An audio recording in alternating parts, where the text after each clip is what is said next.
Hello everyone, welcome to my YouTube channel APO and judiciary classes.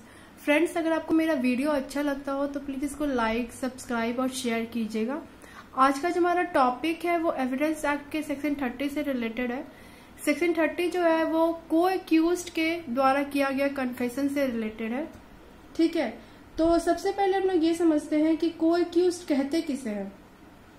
तो को accused को सबसे पहले विनायक वर्सेस महाराष्ट्र राज्य में सुप्रीम कोर्ट ने कहा था कि जब एक से अधिक व्यक्तियों का एक ही अपराध के लिए, ठीक है, संयुक्त रूप से विचारण होता है तो वैसे व्यक्ति को क्या कहेंगे, को एक्यूज्ड कहेंगे। ठीक, तो हम लोग जैसे ये जनरल रूल है कि एक एक्यूज जो होता है, एक एक्यूज अगर कन्फेशन करता है ट्रू और वॉलंटरली, तो वो कन्फेशन जो होगा उसके बेसिस पर एक एक्यूज्ड को कन्विक्शन दिया जा सकता है। ये जनरल रूल है। लेकिन जब एक एक्यूज्ड किसी को एक्यूज्ड के अगेंस्ट, किसी सअभियुक्त के अगेंस्ट कोई कन्फेशन करता है तो उसको एक वीक टाइप ऑफ एविडेंस माना जाता है और उस बेसिस पर कन्विक्शन नहीं मिलता है को एक्यूज्ड को। ठीक है, अगर हम इस केस में हम परिभाषा को देखें तो इसमें कुछ पॉइंट निकल जाते हैं कि को एक्यूज में एक से अधिक व्यक्तियों का होना चाहिए, एक ही अपराध के लिए दोनों का ज्वाइंटली ट्रायल होना चाहिए, संयुक्त रूप से ट्रायल किया जा रहा है, विचारण किया जा रहा है। ठीक है, अगर हम इसका एसेंशियल देखें तो सबसे पहला एसेंशियल ये हो जाएगा कि जितने भी अभियुक्त हैं उनका विचारण जो है वो एक साथ होना चाहिए। ठीक है, और अभियुक्तों का दूसरा ये होगा कि अभियुक्तों का जो विचारण हो रहा है वो एक ही अपराध के लिए होना चाहिए। ठीक है, जब एक्यूज्ड किसी को एक्यूज्ड के अगेंस्ट कन्फेशन करता है तो उसको लीगली प्रूव्ड होना चाहिए।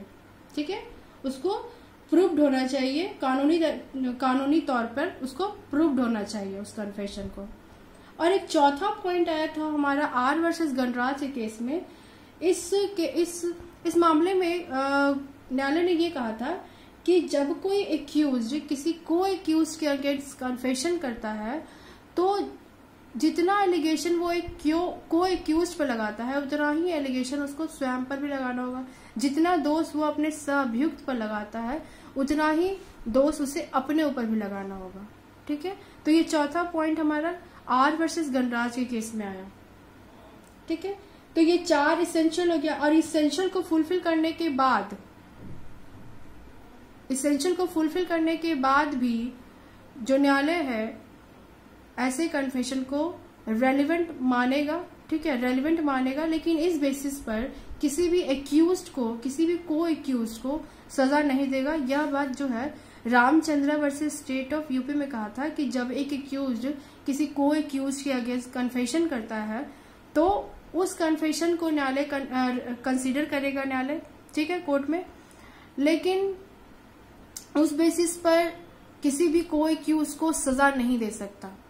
ठीक है, Ramchandra versus state of UP के केस में कहा गया था कि जब एक एक्यूज्ड किसी सअभियुक्त के अगेंस्ट, जब एक अभियुक्त किसी सअभियुक्त के अगेंस्ट कन्फेशन करता है तो वो कन्फेशन जो है न्यायालय में रेलिवेंट हो जाएगा। अगर वो ट्रू है, वॉलंटरली किया गया है तो न्यायालय में रेलिवेंट हो जाएगा। ठीक है, न्यायालय उसको कंसिडर करेगा।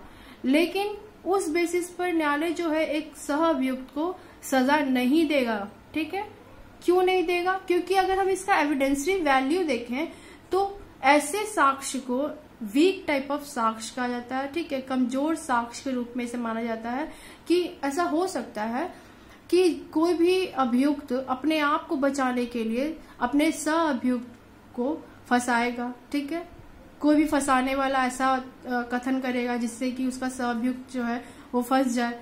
तो इसलिए उसके कहे हुए बातों को रेलेवेंट, सुसंगत तो हो जाएगा न्यायालय में, लेकिन उसके कन्फेशन पर, अभियुक्त के द्वारा दिए गए कन्फेशन पर एक सअभियुक्त को सजा नहीं दिया जा सकता।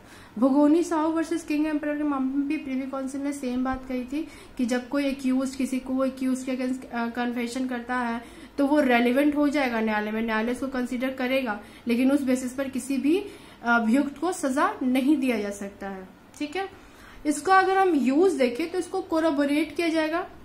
कोरोबोरेशन, इसको पीटी के पॉइंट ऑफ व्यू से भी इम्पोर्टेंट है कि जब कोई एक्यूज किसी को एक्यूज के अगेंस्ट कन्फेशन करता है तो उसका इस्तेमाल कैसे किया जा सकता है, तो उसको कोरोबोरेट, अन्य साक्ष्यों के साथ उसको संपुष्टि की जा सकती है उसके कन्फेशन की। ठीक है, अन्य साक्ष्यों के साथ उसके कन्फेशन की संपुष्टि की जा सकती है।